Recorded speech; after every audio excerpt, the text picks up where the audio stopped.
I will record. Got it. Okay, so the recording's underway. I'm going to admit everyone. Lou, I think we're good to go. We'll figure this out. Thank you. No problem. Feel better. All right, and Yulia, before I let people in, I am going to see about making you a co-host. Yeah, and I'll make sure to copy any questions. Great. For the chat. Yeah. All right, so we should be good to go. I'm going to admit everyone, we have 27 people, so that's very exciting. Here we go. Let's go ahead and get started. So folks will be coming in here. Yes. Hi, everybody. Welcome. Sorry for our late start today. Please come on in, and if you can, say hello and where you're dialing in from in the chat.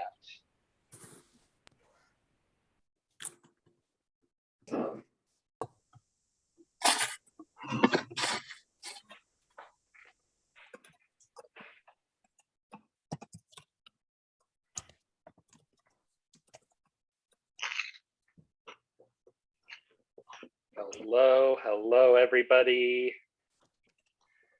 Folks are saying hello in the chat. Thank you for doing that. Hello, Amelia, our speaker, kicking us off. Thank you. Mike, Arpi, Chizabam, Robin, Vasilis, welcome. Welcome, everybody. Josephine, yes, waving from New Jersey. Lovely. Great to see everyone. We're just going to kind of let people come in a little bit more, and then we're going to get started in just a little bit.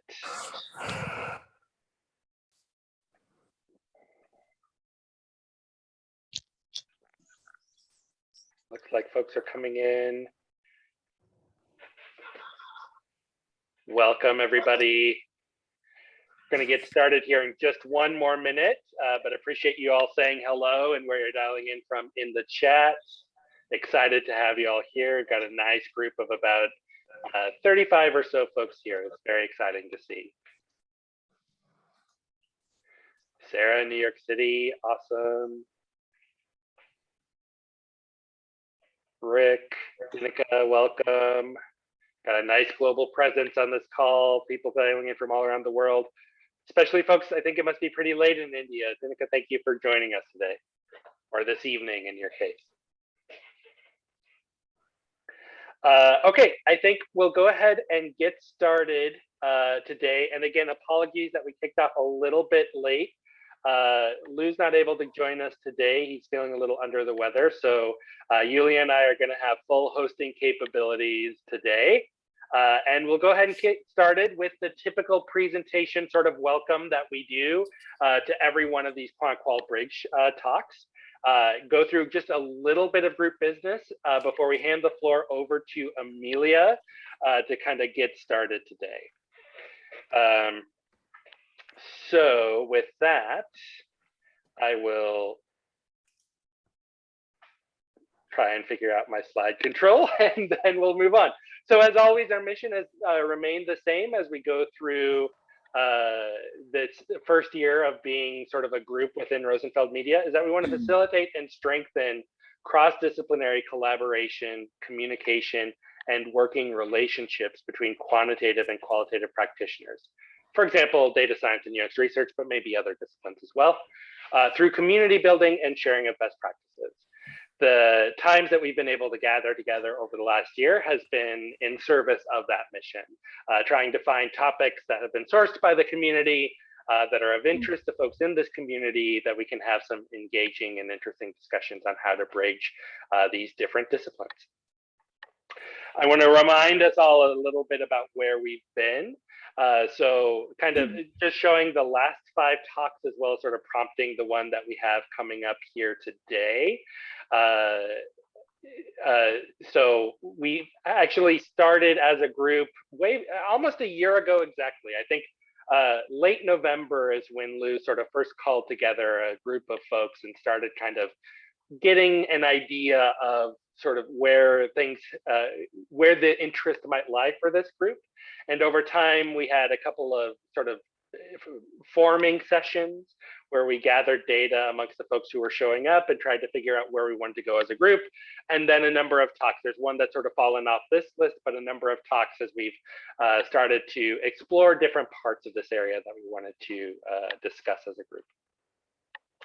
So what's coming up for 2022? I think the thing that I'll say, there's not an explicit agenda that we have locked in. I think the thing that we're sort of stepping back and reflecting on, Yulia and myself and Lou, is continuing trying to think about pulling in data science and some of these other quant disciplines. Definitely there is in UX research a very notable and noteworthy quant presence. In some cases, we've heard examples in case studies around specific quantitative UXR as its own sort of discipline or sub-discipline.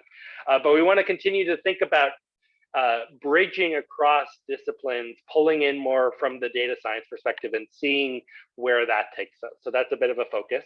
But I also don't want to prohibit or rule out other topics of interest. We've had a great thread and discussion and a lot of interest from Brian O'Neill around potentially looking at UXR when data scientists are your users.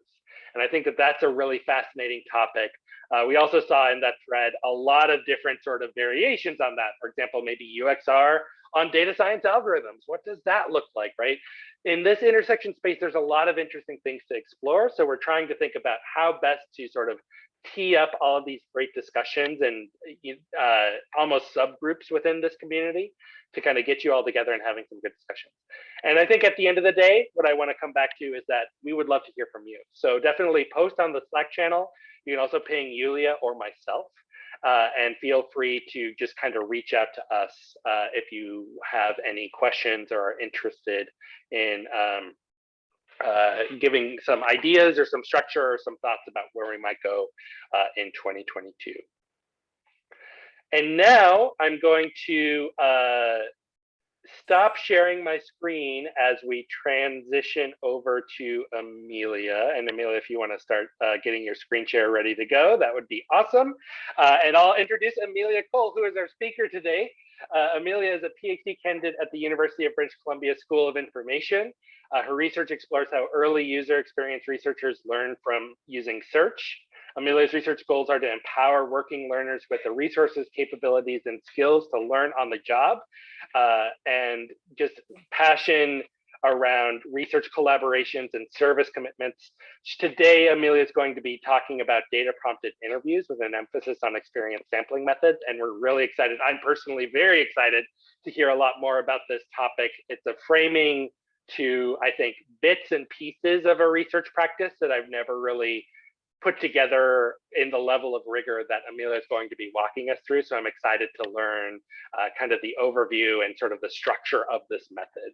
So Amelia, it's over to you. Please take it away. Right. Hi, everyone, and thanks so much for coming. I really appreciate being a part of this community. I just feel so lucky to be able to share with everyone today. So as Sam mentioned, I'll be talking about data prompt interviews, which is a mixed or a multi-method experience approach to understanding human experience. So the agenda for today, really, I'm going to go with a brief introduction about myself, even though Sam did a great job there. I'll talk about data prompted interviews, as well as we'll have a brief amount of time for Q&A. So as Sam mentioned, I'm a PhD candidate in information science at the University of British Columbia, but I'm also a contract user experience researcher working in the professional services division at a user research platform in Silicon Valley. And I also just finished an awesome grant that was helping support the onboarding process for a poetry application at UBC. And I'll also be finishing my certification in advanced teaching and learning come January, and I will be a methods instructor.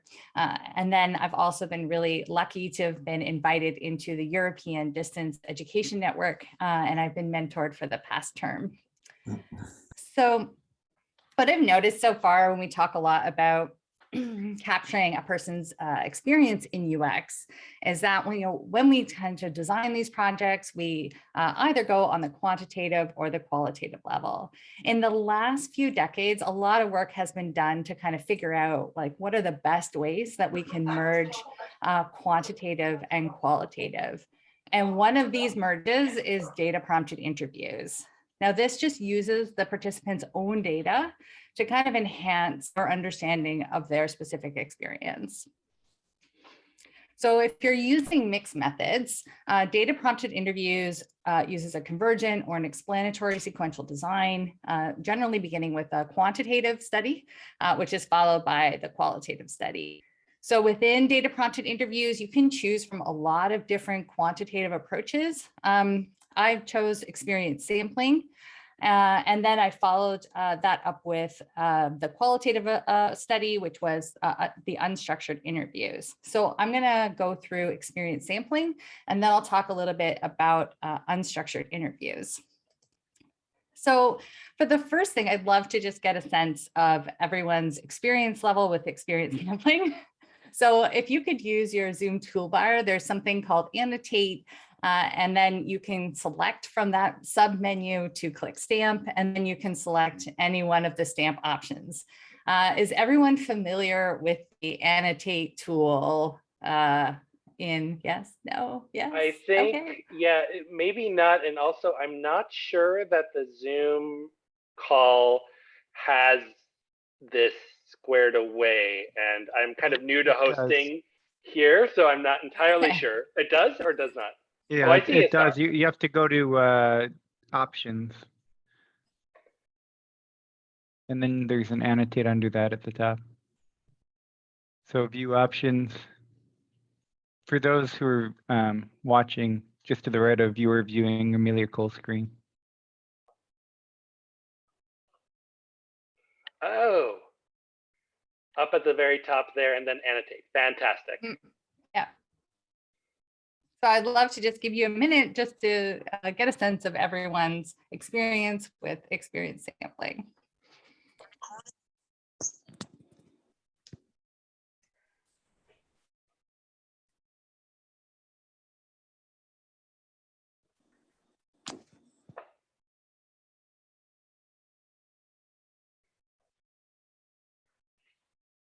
Okay, awesome. I'm just going to clear the screen really quick. Thanks for everyone for sharing. It looks like this presentation might be really useful in carving out maybe some new methods into all of our practice. So it's going to clear. Sorry for anyone still continuing. Okay, fantastic. So experience sampling. So I'm going to go through 4 key parts of experience sampling. I'm going to talk about the study design basics, go through some benefits and issues, talk about ethical considerations, and then I'll share an ESM or an experience sampling tool that you can use to kind of help collect longitudinal data, and that might be helpful in some of your future research projects. So what is experience sampling, right? The purpose of this method is to really capture representations of a person's real-time lived experience. It focuses a lot on what people are doing, thinking, and feeling like right now in the moment. For anyone familiar with Csikszentmihalyi's work on flow, he's the one that really kind of blossomed this particular approach to fit within kind of his study and field of interest. And the idea really is to take these activities and experiences and be able to collect the data repeatedly over time, so we get a better sense of the overall experience, allowing us to examine these patterns of growth and change. Now, this is very similar to a quantitative diary, but it has some key differences, which I'll go through as we move through the presentation. And just as a note too, this has been adopted in a lot of different disciplines. Education research uses it, clinical work. And if you are familiar with the ACM digital library, you'll see this a lot in computer science as well. So there are 3 main research objectives that ESM serves. One is to figure out frequency, like how often does a specific activity happen? You know, for example, in my own work, I'm looking at how adult working learners, specifically early career, learn using search. I could have asked a question about, you know, how often they engage in learning over the course of a day. And then I could have looked at trends or patterns. So looking at maybe how variable is the experience over time, or, you know, does a specific variable have a temporal trend or pattern? So I could have looked at, you know, what times in the day are people most likely to experience low self-confidence? And then the third one is all around relationships and groups. And this can look at either individually, like the variables within a person. So I can maybe focus on things like attention on keywords or like feelings related to changes in self-confidence, or, you know, perhaps I could look at how, you know, how people differ in how often they engage in activity. So I could look at, you know, is there a difference between experts and novices in how often they experience self-confidence when learning using search engines? And then we can really also look at, do people differ in their level of experience? And this, like, do experts and novices differ in the extent of their feelings of confidence when learning using search systems? And I'm just going to briefly pause for those people who are struggling to get out of annotate. I think you have to click annotate. Sorry about that. To turn it off again. But anyway, so because ESM is used for longitudinal studies, one of the main considerations when designing an ESM study is to look at this triangle. And is to think about the frequency in which you engage individuals, because your aim is to really have sufficient data for your analysis, but we're worried a lot about fatiguing participants. So as a former PM, I just go back to like, okay, triangle of budget, time, and scope. But in this case, you know, I'm looking at, okay, how many days do I need to assess these individuals and send out surveys or forms? How often do I want to signal or trigger, beep, or ping someone on a daily basis? And then for the form itself, how many questions do I need to ask? And so the more times you signal someone, the fewer questions that you should put into the survey, or the shorter the survey. So if you're running a study with just one signal per day, like I did, you might be able to extend the study to 14 days to be able to collect sufficient data to analyze. But then you can also increase the length of the questions, so the number of questions that you ask them. And one of the common questions here is like, how many surveys do I really need? And it really depends on the analysis that you want to run. Some studies run as few as 7 surveys per person in the time frame of the study, but we can also run surveys that capture 270 per person. So it all really depends on what you're trying to do with the data. Now for these signals, pings, triggers, or beeps, whatever you want to call them, there's 4 different types, and they all serve their own unique purpose in this context. So random triggers, this is really useful if you're trying to understand like activities throughout the entire day. So this is really useful for me if I wanted to just learn more about all the different kinds of learning activities that people are doing. Now, fixed triggers, this is really useful if it's tied to like a specific time or place. And this is useful for like if everyone was in a workshop and I just wanted to understand learning activities that are happening within this workshop. And then we have contextual triggers, which is really cool because it uses technology and we can capture data like geolocation or use biosensor information. And this may be really useful if I wanted to understand how people learned in a library. So I could send surveys if people, once they entered the library and like their geolocation, and they could say, hey, yes, you know, I'm at the library ready to learn, or no, I'm at the library for a different reason. And then there are event triggers. And this is one that I used largely because this was the least fatiguing for my participants, but it's really useful when you're engaged in activity, but you don't really have a lot of insight into when that activity is happening. So for me, I'm looking at how early career user experience researchers learn using search. And it was really those triggers that they self-identified that they were now in this learning mode. And this was really helpful in kind of reducing that overall fatigue of surveys. So the next element really is around writing the experience sampling form or survey. So the whole idea behind this is it's quick to complete, meaning we're capturing basic information within less than like 2 minutes. 3 minutes is typically okay, but again, like we're kind of going back to that triangle. So this form is a little old. There are digital approaches now, but what I really like about this particular one is that it really showcases the 3 elements that are key to this process and method. And the first is to have this focal point. And so this is the contextual information that lets you know what is happening right now.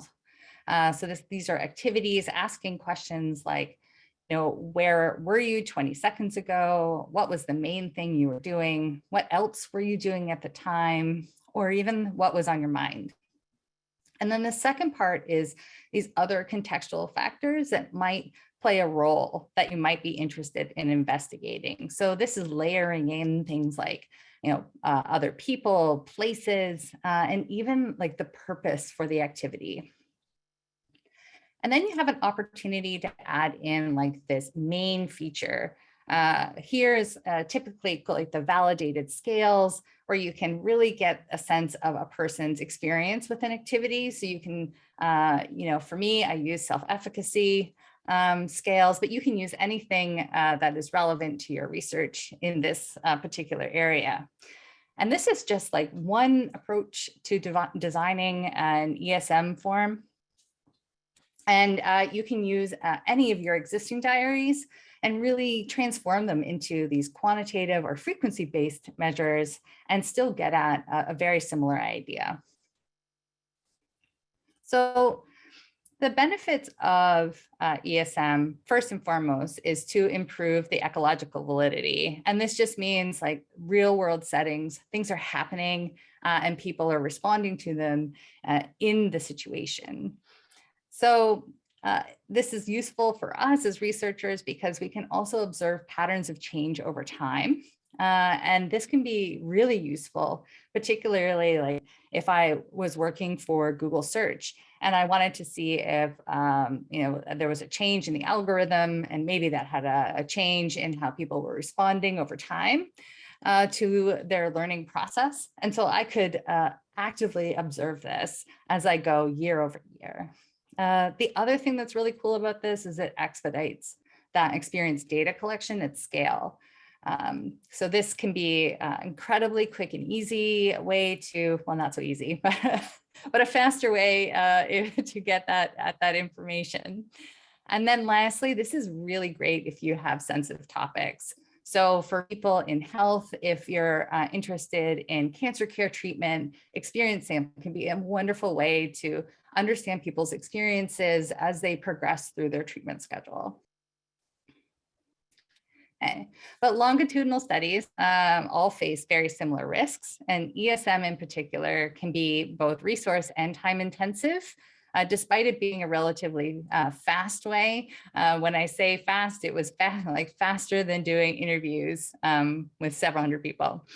And you do need statistical skills on the team. So this requires quite a lot of statistics if you're collecting data at scale. And then also a really engaged research team with the participants. This is really not a good approach if you just want to kind of leave it and let it run by itself. There is kind of a high touch in the beginning with participants. And so because this is a quantitative-led study, validity is definitely enhanced by having a larger sample size. It's not always necessary. My own research did not capture experiences at scale. So it is possible to do it with a smaller sample. And then there's also that high attrition rate that's generally problematic because it is longitudinal and participants will drop out. And then, as a nod to our call, folks, yes, this process or this method will not uncover why something is happening. And this might be foreshadowing the unstructured interviews. And then the biggest issue from the literature really says that this method has a degree of reactivity, meaning that we pay attention to things, and when we do that, it may alter or change our behavior. So how do we mitigate some of these big issues? And number one, preparation is key. So what I did was I ran 2 to 3 pilot studies to make sure everything worked. And this was particularly important for people if you are in the long haul with this study and you really can't make changes once it's launched. Like if you launch it 1 year, you want to make sure it's exactly the same the next year. So having these pilot studies is really useful. The other thing is creating the data analysis plan before you even start to make sure you're collecting the right data. And then this is ideal, but analyzing the data from the pilot studies, just to triple check that you're learning what you need to learn from the data, even if you're not getting those statistical significance reports. It's really great just to kind of go through a run through and make sure it's working. And then one of my challenges was linking participant records. And this is largely because I was using a lot of free resources. And so I ended up having participants create their own usernames. But I'm sure there are way better ways to do this. And people with more funding and resources are likely to find way more intelligent ways to link the participant resources. Or records, sorry. The next is dealing with high attrition, and both the literature as well as a class I took with Indy Young really talked about this whole concept of pre-screening. Now for Indy, pre-screening is very specific in that, looking at whether people are open and willing to get to depth. But in this case, it's really around, do people understand the study design and are they clear on the meaning of each question? So a lot of ways that you can go through this is either having that pre-screen, or you can kind of do a pre-screen plus some sort of trial period to get people to understand kind of what you mean when you ask them specific questions. And then another way to reduce attrition is to really get creative with paying participants.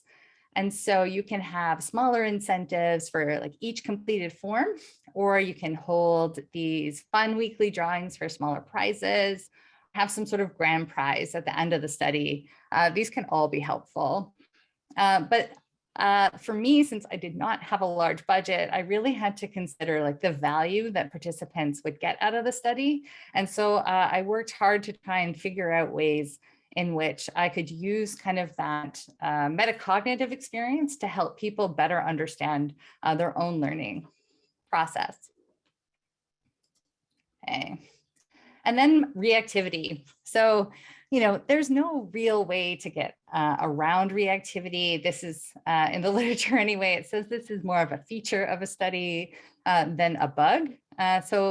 Having people pay attention to something and getting them into this metacognitive state can be really useful when trying to get people to reflect on their own experience. So typically with these forms, as I mentioned earlier, we really want people to be able to focus on the last 20 seconds. We don't really want people to get into retrospectives of things in the past or be future minded for things that might happen in the future. This is very much like, we want to know what you're doing now.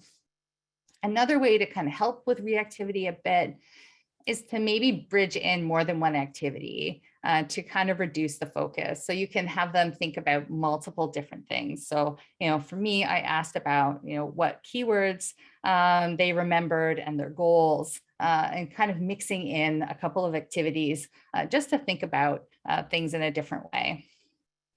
But I think most importantly is, there is some element of social desirability that is going to happen. And we know that reactivity occurs if the topic is just one that people don't often think about.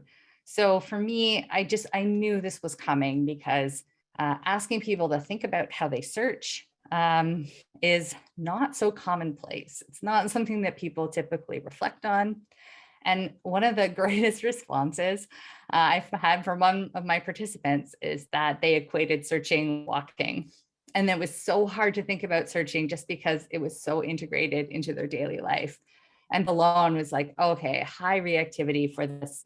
I need to embrace that kind of metacognitive aspect of this particular study.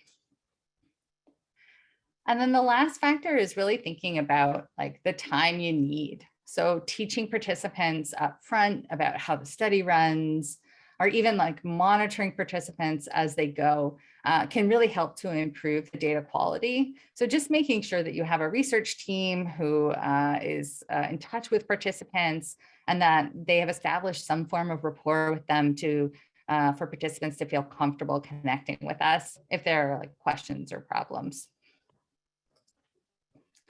And then ethics. So this is important for surveys or ESM in general, but thinking about use of technology, one of the key things is that we absolutely get participants to agree to the study before even collecting data.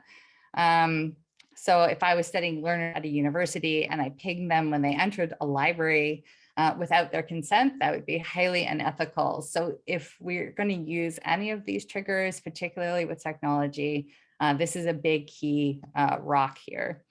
The other thing is just being explicit about what data you're collecting and why. So, I mean, this is essential generally these days. You know, we're not imbued with some sort of right to collect any data. And it's really good to let participants know in advance kind of, you know, what we're collecting and why we need it.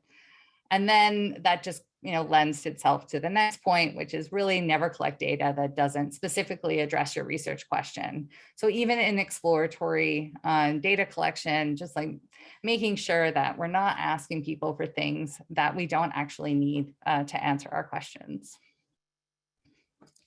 So as promised, here is the digital tool that you can use to create your own sampling forms. XBL is relatively new, at least new to me, and they are specifically designed for these ESM studies. They keep updating the tool, so it keeps getting a little bit better and better. I started early on and was using the free version, so there were some limits to the things that I could do, but it has some key elements that made my study run particularly well. One, it has a mobile and a desktop first experience sampling form, which makes that easier for participants. It does have a scheduler, meaning you can have the calendar days, a rolling schedule, or a static form.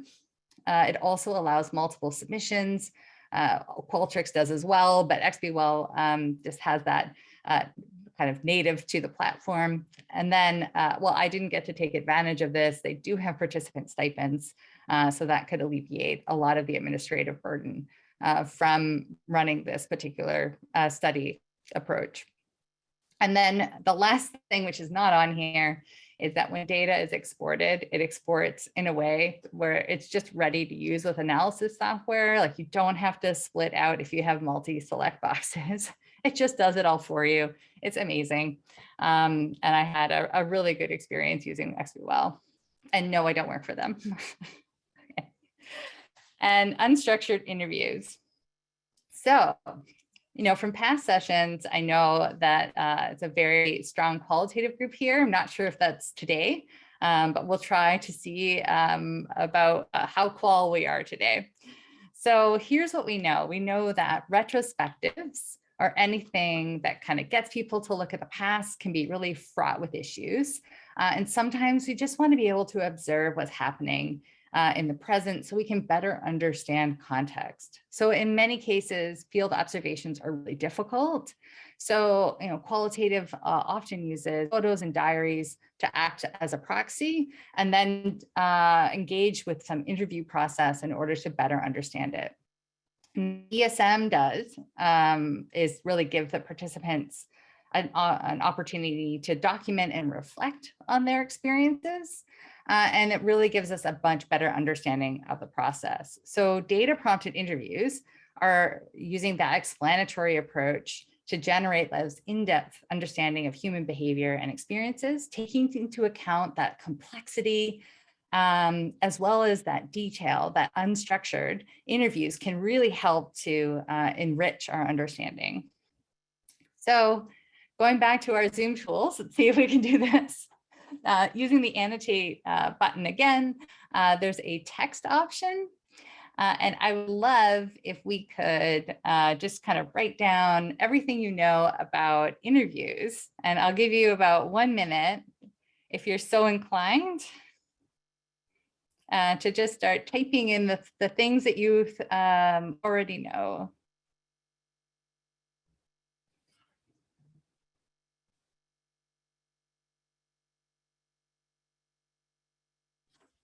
Find the why, nice.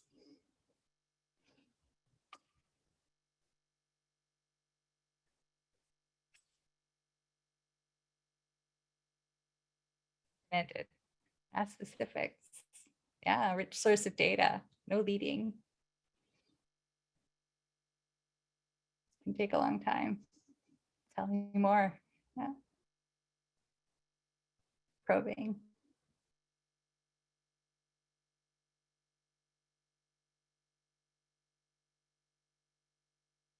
These are all fantastic. Recognize bias and assumptions, getting stories, analysis intensive. Yeah. Skill, yeah, information sent, lovely. Okay. Well, thank you so much for writing all those down. Definitely feeling good about the qualitative aspect here. So I know that we are very strong in qualitative, and there are a couple of reasons I think ESM can really help with our interview process. And so one of the things that data prompted interviews does well is that it can help to cue participants' memory. You know, the memory is real, it happened to them, it happened recently, and we definitely know how they thought or felt or what they did within seconds of receiving that form. It's also highly participatory.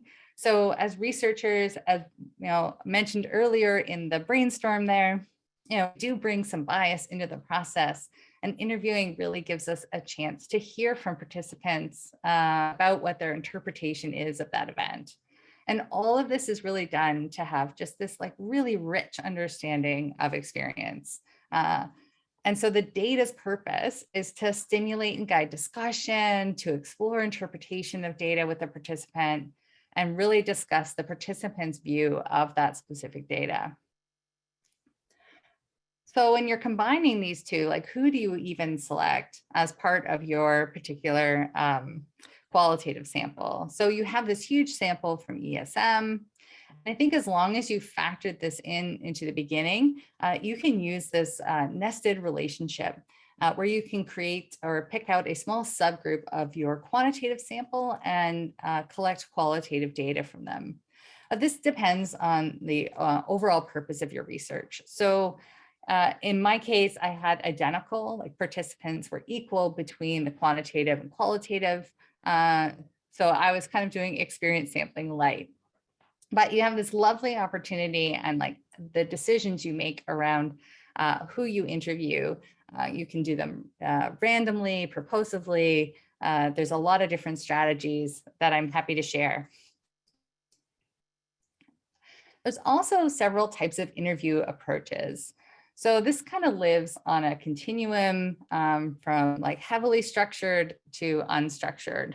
So we don't typically use structured interviews after ESM. Structured tends to be more like a political poll or asking about a formal set of questions. It's researcher controlled. It has that rigid sequence.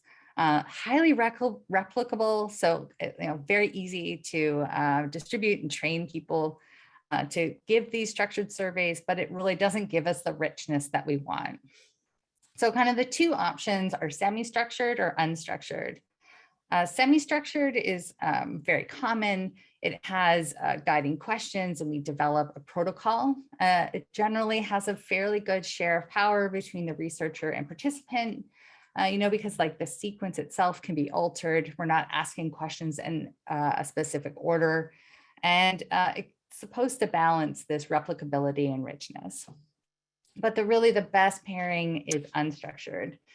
So unstructured comes with a lot of different flavors, and it all depends on your discipline and how you've learned qualitative research. So there are nuances for each of these. So some of the other words in the literature talk about non-directive, in-depth, open-ended narratives. But the main purpose really here, the point is there isn't a script. This is largely participant controlled. It has a lot of spontaneous engagement from the researcher. And the downside to all of this is that it is not very replicable, but it gives us that rich data that really helps us to understand experience. So typically we do a lot of pairing when we use unstructured with some form of like observation or diary that comes beforehand, just because it kind of gives us that foundation. So there are several types of ways you can approach asking questions in unstructured interviews when you have some experience sampling data. So the first is drawing upon like ethnography, where you can ask things like mini tour questions. So you can focus on a particular aspect that's present on the experience sampling form and really ask participants to kind of talk about or give you a tour of their overall experience. You can also dive into example questions. You can pull something out of this data and have people kind of present to you an example or an elaboration of their experience. And then you can also get into experience questions, really diving deeper into how participants were, what they were thinking or what they were feeling during a specific part of the process. So the other option, I mean, there's probably so many, but here's some other question types that you can ask. You can get into descriptive questions and really ask participants to provide those deep descriptions of their activities. You can ask things like, tell me more, or explain, describe, walk me through. You can also go for this process or structural approach. Devin Grayson came up with this amazing kind of information world exercise where she asked a lot of questions about who, where, and how. And these questions really avoid getting at the sources and really sort of focus on the process specifically. And then you can ask these contrast questions, which participants really discuss meaning, and they make comparisons between data points that are available from their experience sampling form.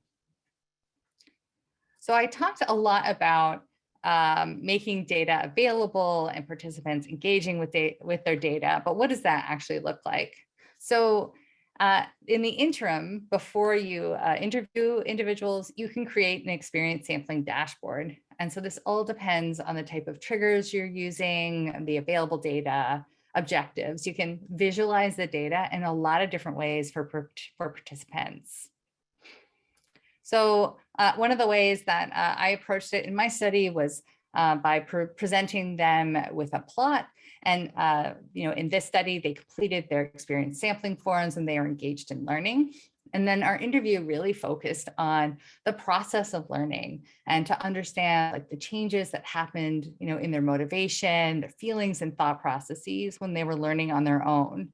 And so beneath this, I also had their diary entries as well, which I won't share just because for privacy's sake, but yeah, it was definitely one of the more enriching experiences I've had when giving interviews is, really situating myself within their data.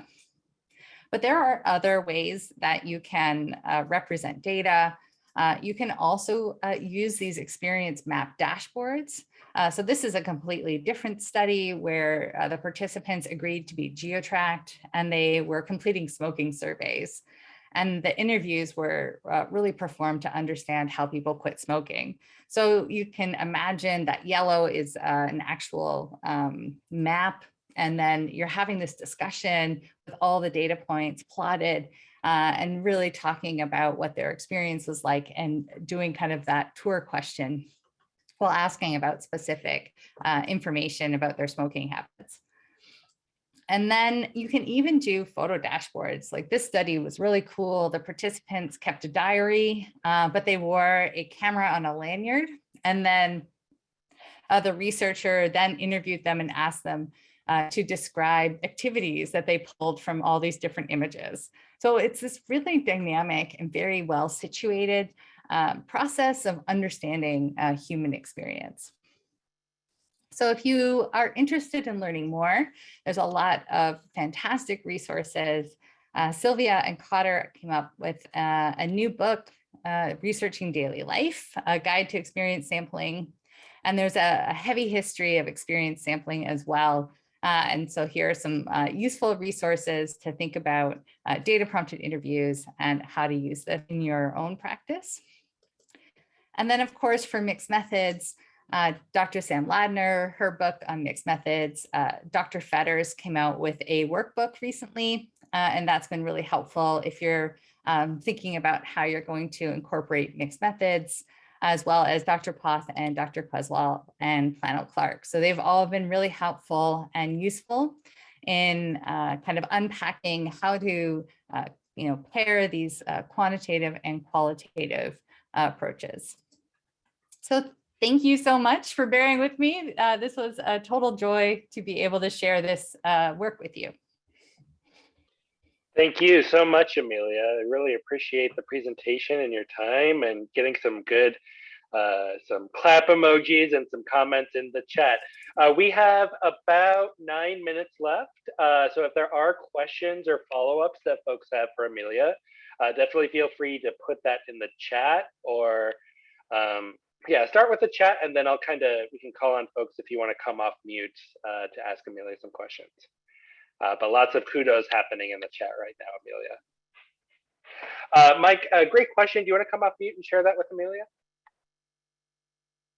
Yeah, so I wanted to know how is this different from or the same as diary studies? Yeah, I think it all comes down to the form itself. So diary studies typically tend to focus on very similarly like the frequency, but the diary study is more of kind of amassed at the end. So that's more typical. So experience sampling is just like all about this combination of like context as well as kind of that quantitative scales to be able to kind of understand, which is a little bit different, I think, from how traditional diaries are done. Diaries can also be like incredibly qualitative where people are writing full pages, and experience sampling, like you want to keep that limited to just a few minutes. Thanks. That's awesome. Turn it over to Bernardo, if you don't mind coming off mute and asking your question, please. Oh, yeah, I was just wondering if you ever apply this method to software design or if you have case studies about it, because currently I work at a company which has like a work software, software people use every day, like many hours a day. So I totally see this kind of methodology being used to investigate this use. Yeah, that's a good question. Well, yeah, you're in a good position.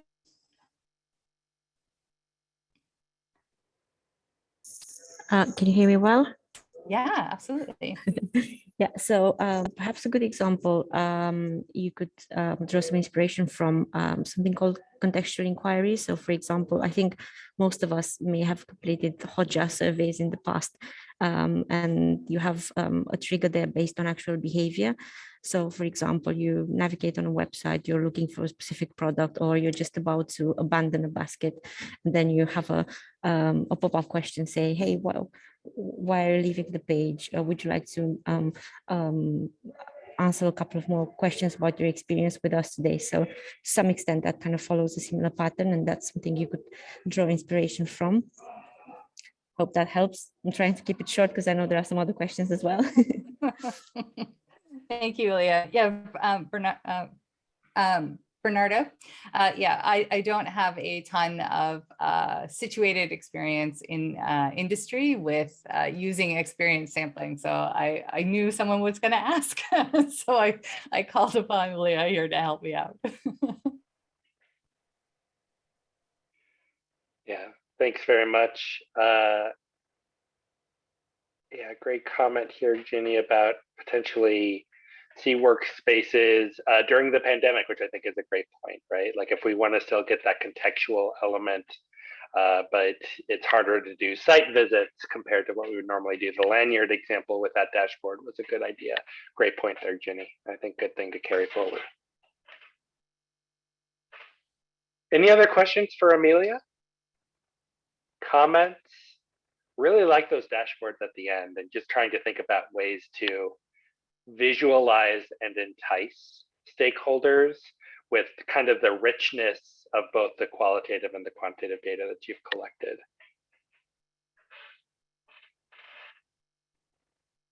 Well, Yeah, excellent. Yeah, if there aren't any other questions, I'm more than happy to answer questions on the side if people want to chat in Slack or email.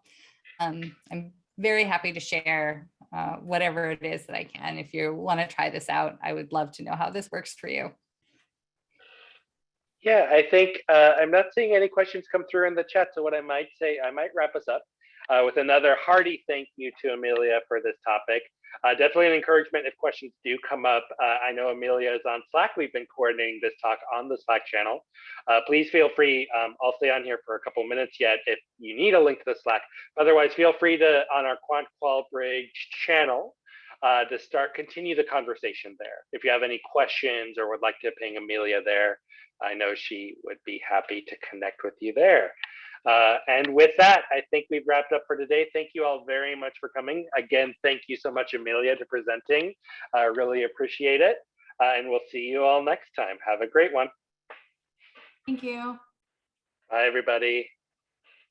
Thank you. Bye-bye.